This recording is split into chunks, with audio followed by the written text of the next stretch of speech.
Have you ever gotten to the point in your coaching business where you just can't energetically give anymore? In the last 9 years of running my business, I've gone through a couple different waves of this, and what I realized was that those moments were a call for simplification and clear boundaries. Both helped me to refocus as well as shift my energy and my actions into ones that supported my business vision. Now, it's made such a difference in my life and business that I decided to focus today's video entirely on setting boundaries in your coaching business and also with yourself. So if you're ready to set some really clear and intentional internal and external boundaries so that you can create a business model that genuinely feels like truth to you, then this is the video for you, my friend. Now, first things first is getting the idea of what the heck boundaries are, because I feel like sometimes there can be this misconception or myth of what it means. Now, a boundary is a line that marks the limits of an area. So it's like this dividing line, or what I like to call the line in the sand. Now, those line in the sand moments are typically ones where whatever it is you're doing becomes a standard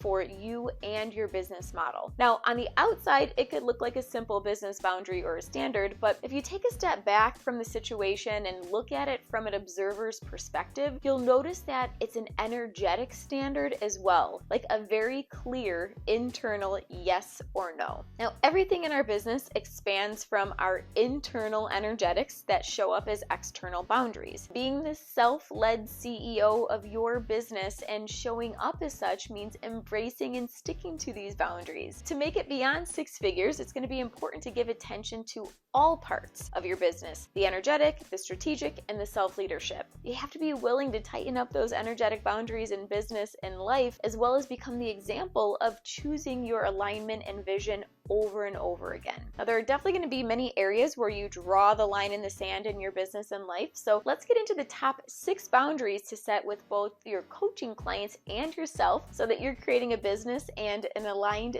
CEO experience where you have your own back and you're also being self-led enough to have structure, systems, and strategies in place in your business so that your business will work for you. Setting boundaries. Step 1, scheduling boundaries. Now, the first area in your coaching business to create healthy boundaries around is your schedule, because your schedule represents your time and that is 100% in your control. Now, coach, you get to have your schedule look exactly how you want it to look whenever you want it to look that way. That's the best part of being a business owner. I don't ask people's opinions about my schedules. So for example, like if I'm about to run a group coaching experience, I look at my calendar and I choose a day of the week and a time that fits into my schedule, and then I move forward on that. There are so many times when I've had coaching clients, ask me questions like, should I offer a couple different times for my group programs? Or what if they can't show up at the time that I choose? And here's what I've learned, friend. If they value it, they'll show up, they'll rearrange, they'll make it happen for themselves. They just will. So it's not our job to ask people what works best for them, because everyone will have a different time that works best for them. In saying that, when setting boundaries in your schedule, think about the time blocks that work best for you. Meaning, if you have one-on-one coaching calls, are you leaving your whole schedule open for people to schedule with you? Or are you saying Tuesdays and Thursdays are my coaching days and these are my coaching slots and you can sign up here? And that's even if you still do Zoom calls. There's so many coaches that don't do one-on-one coaching sessions via weekly calls anymore. They've moved completely over to Voxer coaching or Telegram coaching, which I've started to use and I love, by the way. But friend, even with Voxer coaching and Telegram coaching, or if you're using any other kind of communication platform like that, it's going to be imperative for you to set healthy boundaries around that as well, because people think that they have access to you 24/7. So to give you an idea, I tell my clients they can message me anytime throughout the week. However, I will be responding on Tuesdays and Thursdays between 11 a.m. and 2 p.m. Eastern time. So take a look at your schedule and start to draw some lines in the sand around your time and your availability. Make sure that right from the get-go, your schedule is aligning with your values as well as the type of lifestyle and time freedom that you're choosing for yourself. Setting boundaries. Step 2, client boundaries. Now, the second type of healthy boundary to set is client boundaries. And this could look like with one-on-one coaching clients, group coaching clients, and VIP day clients.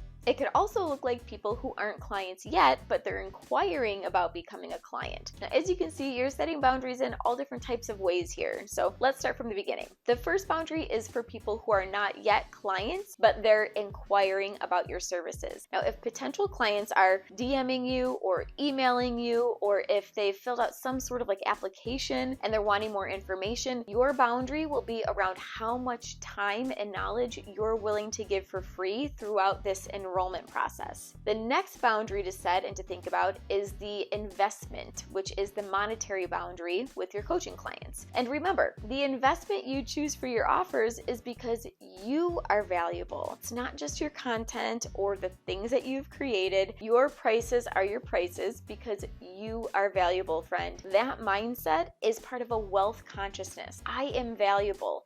My energy, my essence, people being in my world, that is valuable. Now, if you feel like you need to have a full payment option and a payment plan option, I fully support that. I have that as well. The goal here is for potential clients to come to you already knowing they want to work with you, and typically that happens through your content marketing on search engines, social media, or your email list. Now, the next boundary to set with your coaching clients is around what your coaching sessions will look like and how much access they will have to you. So if you're working with a one-on-one client, or if you're running a group program or a mastermind, what will those experiences look like regarding your time, energy, and freedom? Also, how does that service fit into your lifestyle? You're also going to want to think about how accessible you are to your clients. So do they have your email? Do they only have access to the group or one-on-one sessions? Do they have a Telegram channel or a Voxer experience? And when you have your sessions, do you respect everyone's time by staying on track and sticking to your own time boundaries? Coach, be sure you have the answer to these questions when you're enrolling clients and students, so everyone is crystal clear right from the get-go what to experience from your coach-client relationship.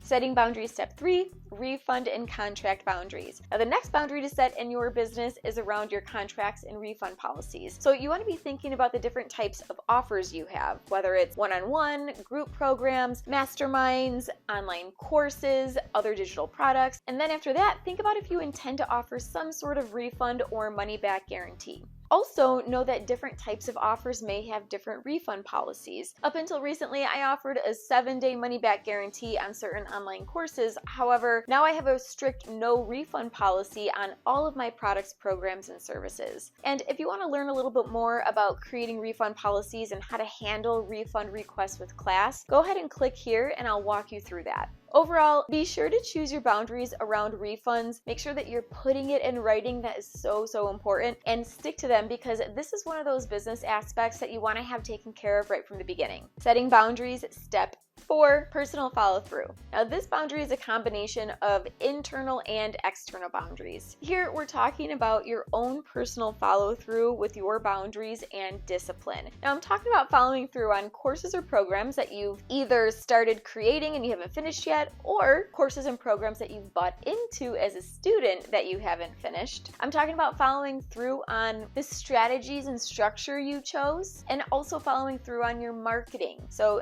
that marketing piece is a huge one that many people don't follow through on consistently. So even if you're not fully getting the results that you anticipated yet, it's so important to set a personal boundary with yourself around follow through so that you can step into deeper levels of self-trust. Every time you do what you say you're going to do, you count on yourself a little bit more and you have your own back. And that's not to say that, you can't change your mind along the way. And that's not to say that if something isn't working, you can't shift. And that's not to say that you can't cancel certain things if it doesn't feel aligned. But just knowing that you have your own back and that you trust your decision-making capabilities and you're willing to follow through on the thing that you know needs to happen is huge, friend. Now, this is where we start to go down the path of our internal boundaries, because being the self-led CEO of your business is a harmonization of the internal and the external, sort of like the being and the doing aspects of your business. So setting boundaries, step 5,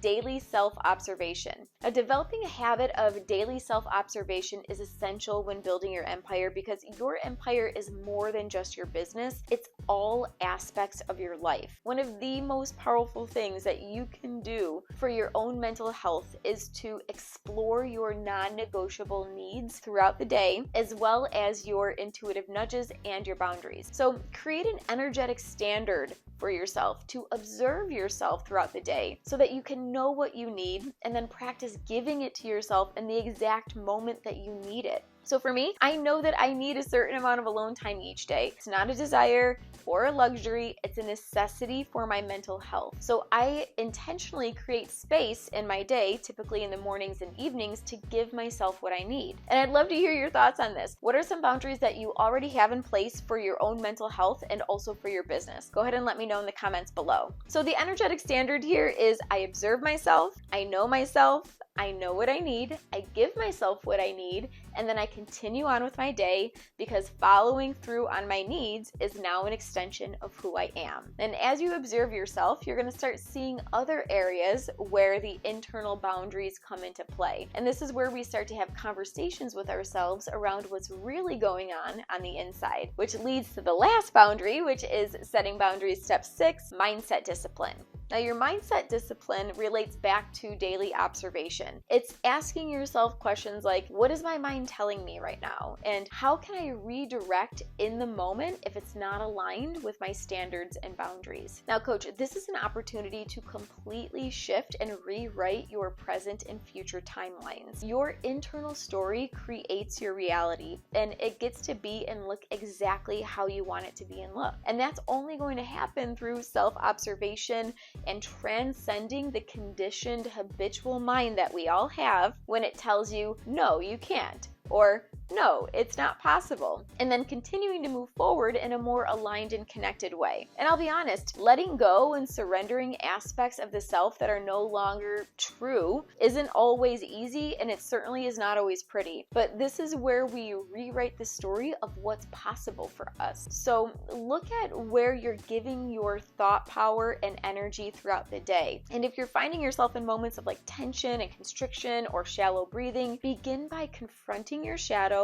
lovingly and intentionally shifting the story that you're telling yourself. This creates new energetic standards, new emotional standards, new spiritual standards, and new standards of the essence that you're extending from you in any given moment. And that's when everything starts to change. Now, these are 6 of many, many boundaries my clients and I work on in our coaching businesses. And if you have any other boundaries, I'd love for you to go ahead and share below. So if you're at the point in your coaching business where you're ready to set clear boundaries and stick to them, then I invite you to learn more about 2 coaching options I have available by clicking the link in the description below. And if this video was just what you needed in your coaching business, please let me know by liking it below, subscribing, and sharing it with your coach friends. Until next time, coach, keep building your empire.